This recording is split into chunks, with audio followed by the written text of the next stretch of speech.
Assalamualaikum warahmatullahi wabarakatuh. Teman-teman,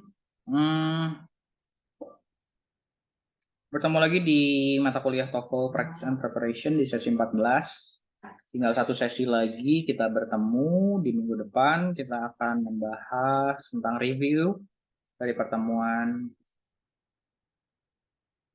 9 sampai dengan 14. Saya mengingatkan sekali lagi teman-teman untuk melakukan atau mengerjakan kuis dan tugasnya biar tidak tertinggal ya, dan tidak ada yang tidak perlu remedial. Sekadar mengingatkan teman-teman, dalam perhitungan nilai itu 40% dari kuis dan tugas, 30% dari UTS, begitu pula 30% dari UAS. Jadi teman-teman silahkan, karena komposisi nilai dari perhitungan nilai dari UTS dan UAS paling besar, silahkan dikerjakan UTS dan UAS-nya.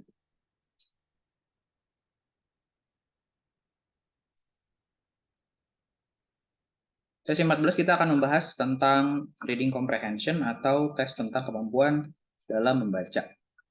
Oke, kita baca masing bareng-bareng ya. Often in the reading section of both paper TOEFL test and the computer TOEFL test, the last question or two particular reading passage are overall question that ask about the passage as whole rather than one small detail. Jadi teman-teman, dalam TOEFL test yang pakai paper atau komputer, biasanya ada pertanyaan yang bersifat harus tentang satu detail kecil. The most common type of overall review question. Jadi pertanyaan yang bersifat review dan ask di mana passage something is found. Jadi itu tuh ada detailnya, ada di mana. Dalam reading TOEFL itu biasanya ada misalnya 3 paragraf ya. Nah, nanti ada guidance atau bantuan di situ. Ini line 4 misalnya, atau line 5, line 10, line 15, biasanya tiap 5 baris ya. Words in the passage might be a part of a question about where particular piece of information might be inserted into the passage. Jadi teman-teman, kembali ya, saya selalu bilang kalau misalnya untuk kemampuan dari reading harus yang diuji adalah kemampuan dari atau perbendaharaan kata dari teman-teman.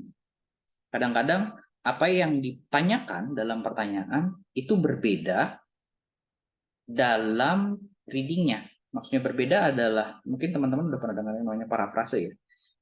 Berbeda dalam diksinya, tapi artinya tetap sama. Kita langsung latihan.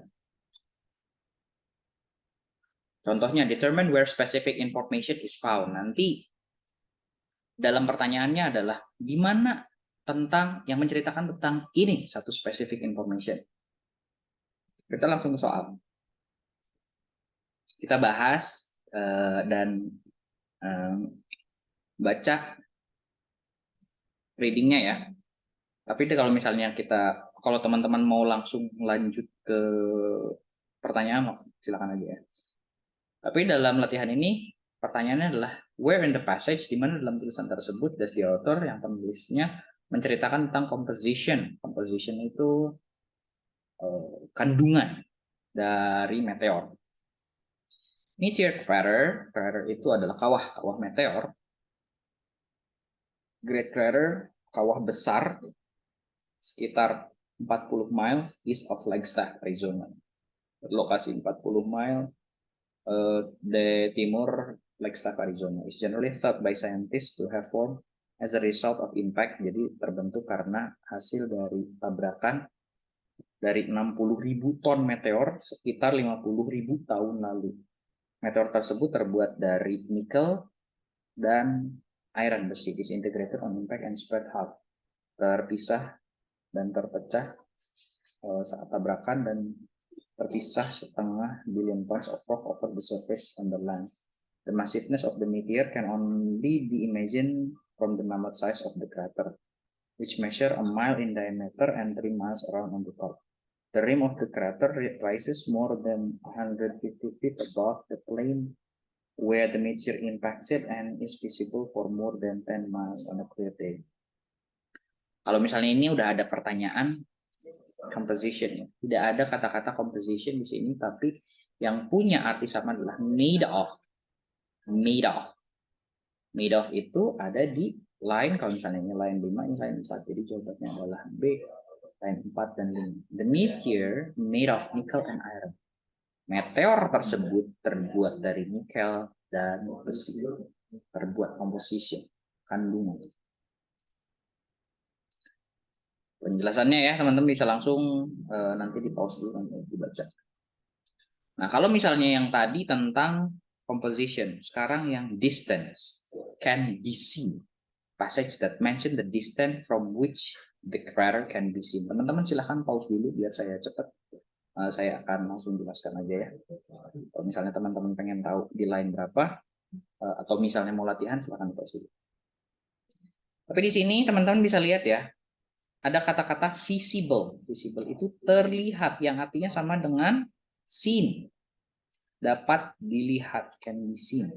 On 10 miles on a clear day. Dapat terlihat dari jarak 10 miles di hari yang cerah.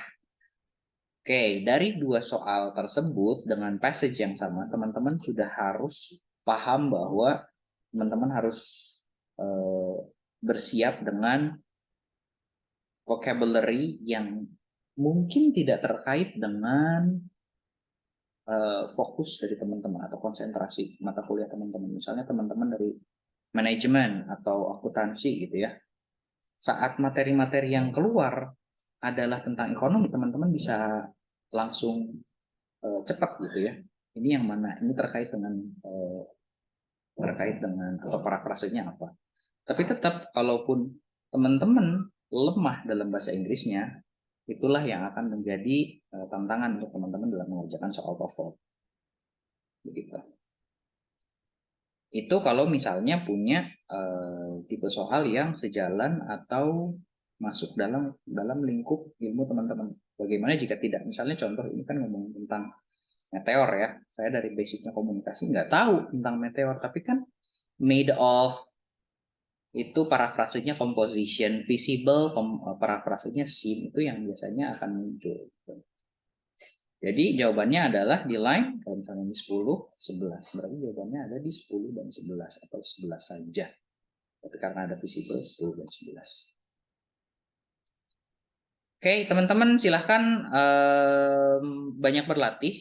Saya mau membocorkan sedikit untuk UAS teman-teman. Jadi silahkan disiapkan materinya yang akan kita bahas adalah masih terkait dengan materi yang sudah kita bahas sejak UTS sampai UAS. Tapi saya akan bocorin sedikit bahwa ini akan lebih mudah karena saya lihat di nilai UTS-nya masih ada beberapa yang tidak maksimal, makanya saya akan sedikit menurunkan tingkat kesusahannya. Oke, tapi saya harus mengingatkan teman-teman silahkan submit kuis dan tugasnya.